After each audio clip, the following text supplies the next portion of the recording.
Hello दोस्तों, नमस्कार। आप सभी का टारगेट विद गुरुकुल में स्वागत है।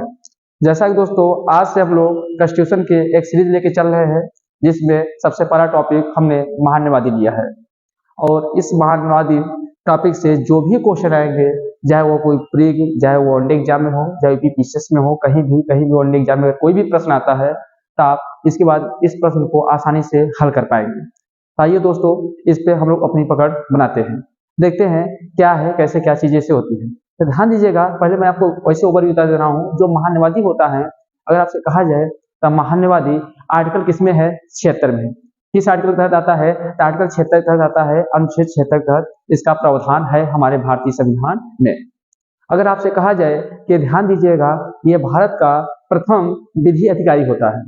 प्रथम विधि अधिकारी होता है, कहने का तात्पर्य अगर भारत सरकार को किसी प्रकार का कोई भी कानूनी सलाह चाहता है तो किससे ले सकता है? महान्यवादी से ले सकता है।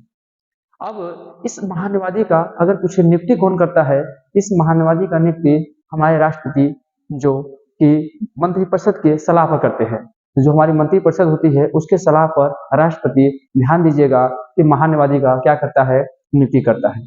अगर मान लीजिएगा कि महान्यवादी जो है, अगर अपने पद पे नहीं रहना चाहता है, उसे लगता है कि मैं काम नहीं करना चाहता हूँ, तो अपना त्यागपत्र अगर देना चाहता है तो त्यागपत्र किसे दे सकता है? तो ध्यान दीजिएगा, राष्ट्रपति को ही अपना त्यागपत्र देगा। अब बात ये फंसती है कि जो महान्यवादी है, इसकी योग्यता क्या होती है?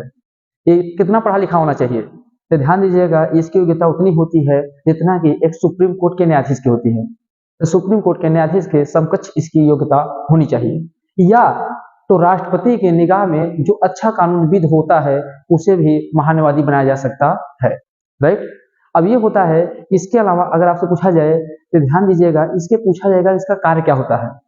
तो ध्यान दीजिएगा, सबसे पहला काम इसका होता है कि भारत सरकार जो होती है, किसी प्रकार की जो भी कानूनी सलाह चाहिए, तो कानूनी सलाह भारत सरकार को कानूनी सलाह दे सकता है। कौन देगा? महान्यवादी देगा। दूसरा काम इसका क्या होता है? तो दूसरा काम होता है कि ध्यान दीजिएगा कि दूसरा काम करेगा कि राष्ट्रपति जो अन्य कार्य को सौंप देगा, जो भी राष्ट्रपति द्वारा अन्य कार्य के सौंपे गए हैं, उन सभी अन्य कार्यों को कौन करेगा? तो महान्यवादी करेगा। इसका एक काम और होता है, अगर मान लीजिएगा भारत सरकार है, भारत सरकार का किसी अन्य देश के साथ या किसी अन्य राज्य के साथ अगर कोई विवाद है, तो उस विवादों पे भारत का जो पक्ष रखेगा, भारत सरकार का जो पक्ष रखेगा, वो कौन रखेगा? महान्यवादी। इसी चीज को मैंने पीपीटी फॉर्म में आपके सामने लिखा हुआ है, ताकि एक बार हम लोग फिर वहां से भी क्विक रिवीजन कर लेते हैं। जितनी बातें मैंने आपको समझाया है, ये सारी बातें मैंने पहले से क्या किया, लिख दिया है, जिससे दोस्तों टाइम बचे और ज्यादा से ज्यादा हम लोग क्या करें, अधिक से अधिक कम समय में अधिक से अधिक पढ़ाई कर पाए। आइए देख लेते हैं एक बार इस पे। देखिएगा, हमने आपसे बताया कि इस आर्टिकल तक है। आर्टिकल कौन सा भैया? आर्टिकल ध्यान दीजिएगा 76। आर्टिकल 76 के तहत हमारा क्या होता है? महान्यवादी होता है। इसे कौन सी उपाधि दी गई है?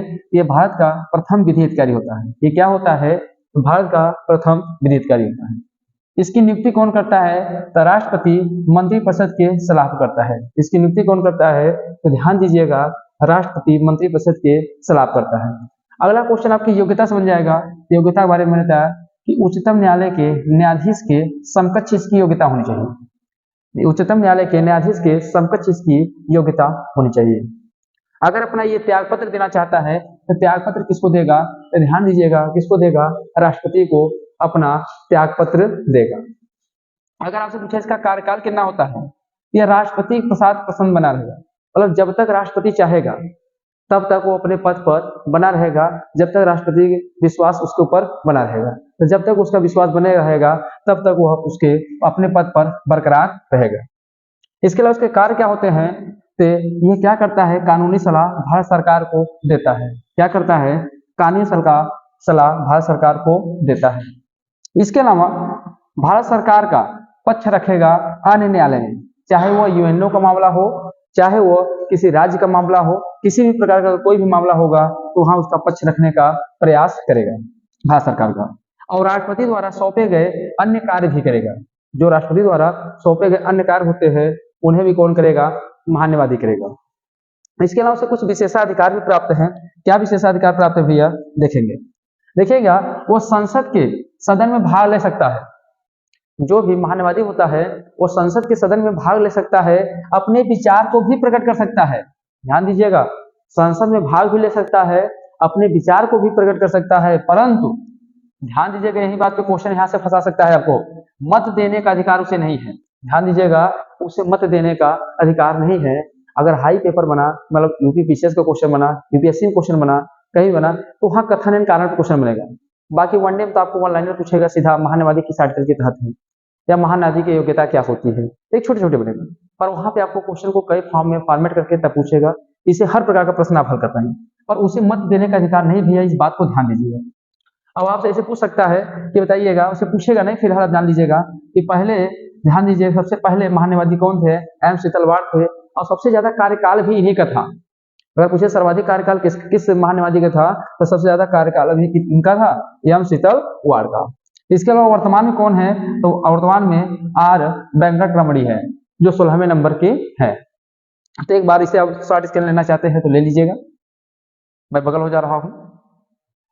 उम्मीद है कि आप लोगों ने शॉर्ट स्कैन ले लिया होगा। और वीडियो अगर अच्छा लगा हो, आपको बातें समझ में आ रही हो, इसे लाइक, सब्सक्राइब एंड शेयर करिएगा। नहीं अच्छा लगा होगा तो आपके ऊपर डिपेंड करता है आप क्या करेंगे। ठीक है दोस्तों, तो फिर मिलते हैं हम लोग आपसे नेक्स्ट वीडियो में इसी कंस्ट्रक्शन की श्रृंखला में। Thank you very much.